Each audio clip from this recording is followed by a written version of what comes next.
Okay, I'm going to work out the Unit 4 review problem. So number 1, the carnival charges $7 for admission. So let's say the cost equals $7 plus $2 per ride. So X is the number of rides. And number 2, for this one, if you want to write an equation in slope-intercept form, you have to first figure out what the slope is. So you can tell that this, going from one dot to the next, you go up 20 cents and you go over 3 minutes. So that would be 20, we'll just have it be in cents, so we'll say 20 cents over 3 minutes, so that's your slope.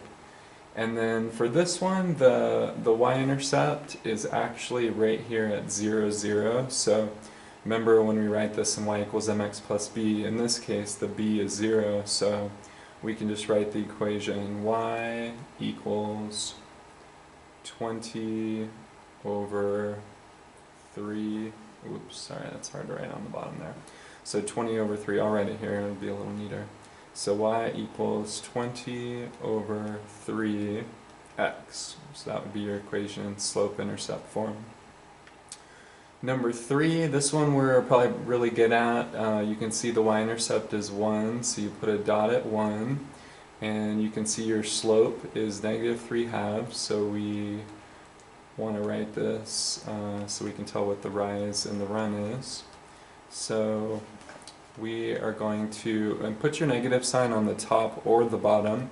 I put it on the top, so what I'm going to do is I'm going to rise, I'm actually going down 3, and then I'm going to run in the positive direction 2, and then I would just connect those dots, so that would be my line. Except they would actually be connected there. Okay. And number 4, if you're going to use x and y intercepts, you remember the x-intercept is where you want to plug in a 0 for all of the y's, and so this would be 7x equals, and if you put a 0 in for this y, then all of this will become 0, so 7x equals 28, and then divide by 7, so x equals 4. So your x-intercept is 4 comma 0. So we go 1, 2, 3, 4, put a nice dot there at 4, 0. Then your y-intercept, we plug in a 0 for all of the x's. So if we put a 0 in for that x, then that would leave us with -14y equals 28. Then divide by -14, and so the y-intercept would be -2, which we'd actually write as 0, -2. So we could plot that point, and then we could connect those dots. So then there would be that line. Okay. Number 5, if you're given a point and a slope and you want to write it in point-slope form, you just literally plug in the numbers. So this is your little x sub 1 and your y sub 1, and then this is your slope. So it'd be y minus a -6, which would actually give you y plus 6, and your slope is -2, and that would be x minus whatever the x coordinate is, which would be 3. Okay, slope-intercept form, when you're given 2 points, you guys know the first thing to do is to calculate your slope. So you have your little x sub 1, y sub 1, your little x sub 2, y sub 2. So m equals, and we're going to go 7 minus 3 over 6 minus 4. So on the top that would be 4, on the bottom that would be 2. So that would be a slope of 2, and then you can pick either of these 2 points. So I'll choose that point, and I'm going to go y minus whatever the y coordinate is, 3, equals the slope, and then x minus whatever the x coordinate is, so x minus 4. So that's point slope form, so then we'd have to do a good job of distributing. So this would be y minus 3 equals 2x minus 8. And the last thing to do would be to add the 3 over. So best answer in slope-intercept form would be y equals 2x and then minus 5. A little tough to write on the bottom there. So y equals 2x minus 5. Okay. All right. Number 7, if you want to write this in slope-intercept form and you're staring at the graph, we could probably figure out the y-intercept and the slope just from the graph. So remember, we want to write this in y equals mx plus b form. This is your slope and that's your y-intercept. So you can see the slope is going down to, it looks like we're going down 3 and over 1. So your slope is down 3 and over 1. So we'll write y equals -3 or -3 over 1, either way, x, and then your y-intercept is 2, so we'll say plus 2. And normally you'll just write y equals -3x plus 2 without that 1 underneath. This one we've taken off this test, but parallel lines have the same slope, so B and C, they have the same slope, you can see it right there. And then perpendicular lines have a negative reciprocal slope, so -2 and 1/2 are flipped fractions and change signs. Number 9, I did a little advanced work on this because it takes a little while, so I plotted the points. I drew a best fit line. So after you draw a line that you think best models the data, then you want to pick a couple of points. So I picked, let's see, I'll pick 2, 5, so it looks like that's a point that is on the line, and I'll pick 8, 8. So actually I'll pick 9, 9, 9. Let's see how that goes. So let's go, I'll write my points. So I write 2, 5 and 9, 9. So first I'll calculate the slope. So I'm going to subtract the y's. So 9 minus 5 over 9 minus 2. So looks like this one's going to be a nice little fraction. So this is going to be 4 over, and it looks like a 7. So then after I calculate the slope, then I would pick one of the points that I want to utilize. So I'll pick this one, 2, 5. So I'm going to go y minus whatever the y-coordinate is equals the slope, and then x minus 2. Now it's not too bad if you just want to go with decimals on this one, but I'll just go ahead and work it out with fractions. So y minus 5 equals 4/7 x minus, and this would be minus, let's see, that'd be 8 over 7, because the 2 and the 4 would multiply. And then the last thing to do would be to add 5. So I'm going to go ahead and add 5. Now actually when I add 5, I would have to get a common denominator. So 5 is the same thing as, because these are sevenths, so I'd have to change this to 35, let's see, 35 sevenths would be the same thing as 5. So -8 plus a 35 sevenths, that would be, let's see, plus, I think about 27 over 7. So that should be good there. So remember, these are opposite signs, so you would just subtract and take the bigger sign. Number 10, oh, I did all that work. Okay, so I have the equation here, 4/7 x plus 27 over 7, so let me write that here. So I got y equals 4/7 x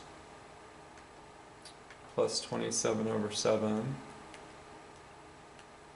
And now that I have an equation, now I can predict the number of winds if we have 15 hours that we're looking at the film. So I would take 15 and I would plug it in. This one doesn't come out really great. So I put in 15 there, and let's see what we get. So that would be 60 over 7 plus 27 over 7, which would be 87 over 7. So let's see what this would approximately be. We could just grab a calculator, and 87 divided by 7 is about 12.4. So about 12.4 wins, approximately. That's how many they would expect if they were to watch 15 hours of film. Okay, this one is the correlation coefficient. So remember, if it's pretty darn linear, meaning it's almost a perfect line, it's going to be really close to 1. So the only one that even makes any sense is this one right here, the 0.96. It would be negative 0.96 if the dots went kind of perfectly in a negative direction. Okay, this one's seeing the relationship between study hours and the errors that students would make, 5 different students. You'll notice that as the study hours went up, the errors went down, and so we'd say that's a negative correlation. Cause and effect. Remember, if something happens, then something else would happen right after that. We wanted to see the difference between cause and effect and correlation. So the only one that seems like it would be a cause and effect would be the performance on a test and the number of hours that you studied. We would think that if you studied, a certain number of hours, that you would perform a little better. That's the only one that's even close. All these other ones might have correlations, but they definitely would not be a cause and effect. The grade you get in history, may or may not even have any effect on the grade that you have in a math class. And all these other ones are maybe correlations. Okay, 13's graph. Remember, these linear inequalities are really similar to just regular old lines. This one's in slope-intercept form. So you can see the y-intercept's right here at 2. And the slope is negative 2 over 1. So we're going to go down 2 and over 1. Remember the boundary line? So if it has a bar underneath it, it's a solid boundary. So solid, except a good line. So make a nice solid boundary. And then we need to decide what side to shade. So this is where we do a test point. So I would suggest 0, 0 as your test point. So we plug 0, 0 into the original inequality. So that would give us 0 is less than or equal to, now this would all be 0. And so 0 is less than or equal to 2. That is a true statement. So that means we would shade the side that had 0, 0. So all of this area here would have ordered pairs that are actually solutions to this inequality. Okay, and then let's see, finally, an application to the linear inequalities that we need to do a little more practice of. So let's say we're at a grocery store and we have prime rib and it costs $6 per pound, and then we have sirloin that costs $5 per pound. How could we write an inequality for the number of pounds of each of those meats that we could get if we only have $30 to spend? Well, we know it would cost $6 per pound, so it would be 6x of the prime rib, plus it would cost $5 per pound of the sirloin, and since we only have $30 to spend, we have to spend less than or equal to $30. Now, this would be really good to graph with x and y intercepts. So the x-intercept, you remember you could just cover up the y, and then you can divide by 6.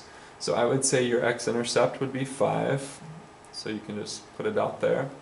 The y-intercept, you can cover this up, and so then you can divide by 5, so that would be 6 as a y-intercept, and then you can just connect the dots with a nice line. So I'll connect that. And then you want to decide on shading, and so test point would be great. So if you use a test point like 0, 0, then let's plug that in. So if you plug in 0, 0 into the original here, it would give you 0 on this, or the whole left side would become 0, because 0 here and 0 there. So 0 is less than or equal to 30. that is a true statement. True statement. So that means we would shade all of this region here. And this is a real world problem, so it's just in this area. There's nothing negative about it. I can't buy negative pounds of prime rib or sirloin, so this is your solution area. And then we want to give two possible combinations, meaning, give two possible combinations of prime rib and sirloin that someone can buy and spend all $30. Well, if they want to spend all $30, then it would be somewhere on the line. So that could be, you could say they were going to spend 5, 0, so that would be an answer. And then also 0, 6 would do it. So if you think about it, 5 pounds of prime rib, that would be 6 times 5, that would be the $30 complete right there. And then this one, 0, 6, would be this point here. And that would mean that you're having 0 pounds of prime rib, you're buying 0 pounds of prime rib and 6 pounds of sirloin. And remember, since they're $5 each, that would use up all your money too. And then any spot that's on this line, but it's hard to see some good spots along the line that would spend all $30. If you wanted to spend less than $30, then you could buy any of these combinations. For example, 2 pounds of prime rib and 1 pound of sirloin, that would do it as well. Okay, so I think that'll do it for the Unit 4 review.